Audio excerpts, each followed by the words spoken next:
it's magic. If the music is groovy, it makes you feel happy like an old-time movie. Hey, how y'all doing? I'm doing all right myself. Kind of sitting around thinking about weird stuff, you know.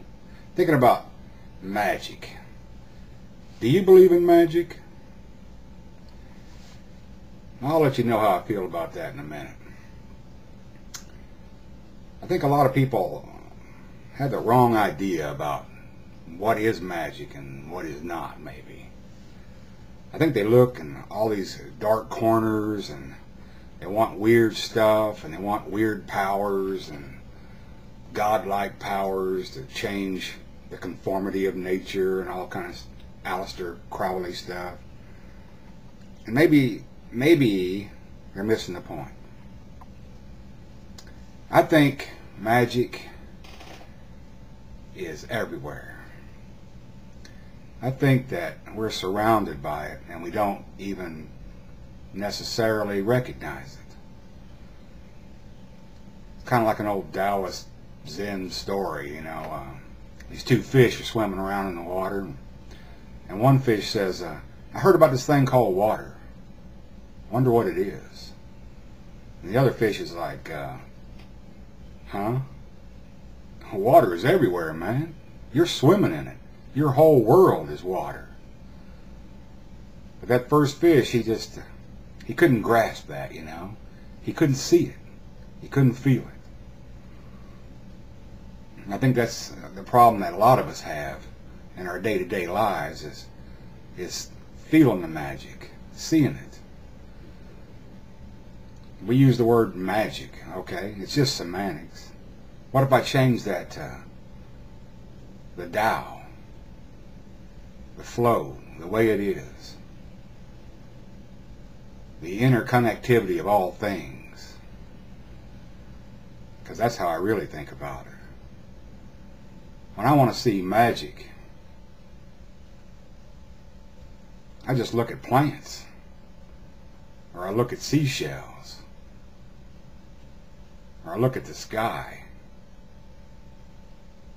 There's an underlying pattern to all that, you know. There was a Greek god, you know, at one time, kind of an amalgamation of Greek and Egyptian gods.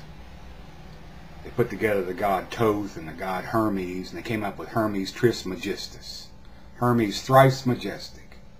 And Hermes thrice majestic said, as above, so below. In other words, the way everything works up there is the way everything works down here, and the way everything works in between.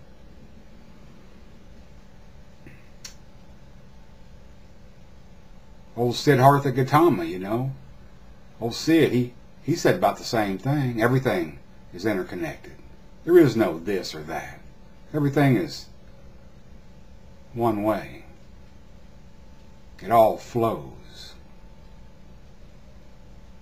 Lao Tzu, you know, he said that. He supposedly wrote it down. We don't know if Lao Tzu actually existed or if it was an amalgamation of a bunch of guys, but the idea is still valid. That the Tao, the way, it's a flow of the universe. It's like a stream flowing, you know. We're all in the stream. If you go with the flow, then you add the power of the flow to your actions. If you try to fight against it, you're still going to go, but you're going to have a harder time. There was a guy in Italy in the 14th century named Fibonacci. And he kind of mathematically got at that idea. He wasn't a philosopher. He was a mathematician. And he was a raiser of rabbits. And he wanted to know, I got 2 rabbits. How many rabbits will I have next spring? And how many rabbits will I have the spring after that? And the spring after that? I guess, you know, people worry about that kind of thing if you're into rabbits. But it's pretty good that he did, because he figured it out. And when he looked at the numbers that he came up with, there was a certain series to it. The Fibonacci series. 1 and 1 and 2 and 3 and 5 and 8 and 13, 21, 34, on and on and on. Now you might be sitting back right now going, what the hell's that got to do with the Tao or as above, so below, or whatever the hell you're talking about? I can show you, because he plotted it out. Fibonacci plotted it out in geometric form. Then what he saw is this.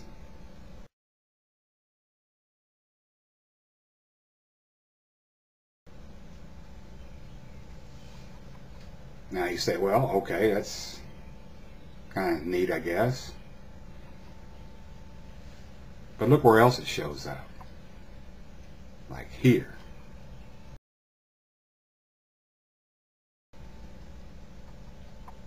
And here.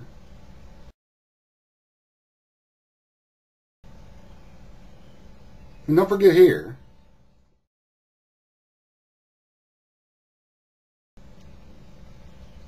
And even here.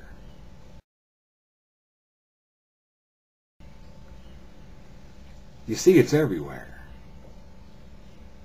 The way, the flow, whatever you want to call it, is not just some fuzzy, touchy-feely thing.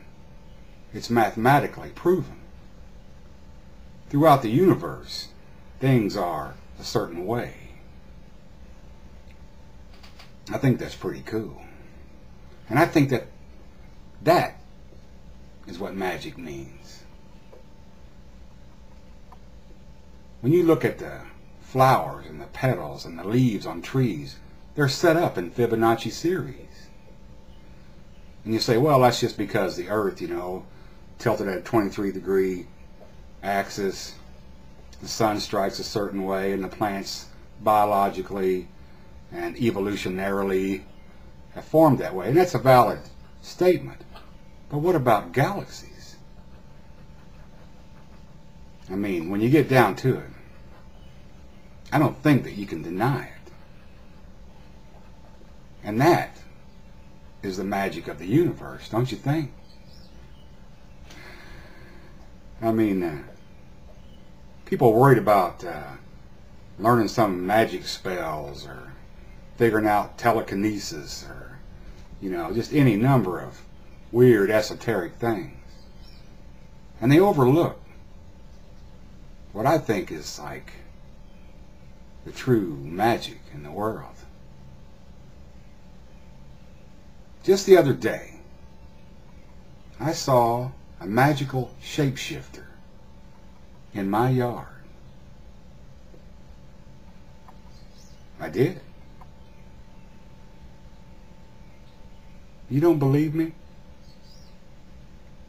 Seeing is believing. I'll show you a picture, okay? And by the way, have a great day. And oh, before I forget, I wanted to thank Jack Luck 4 for helping me with my videos. She's been a really kind person. So I just wanted to say thanks about that. So thank you. And proof of shape-shifting magic.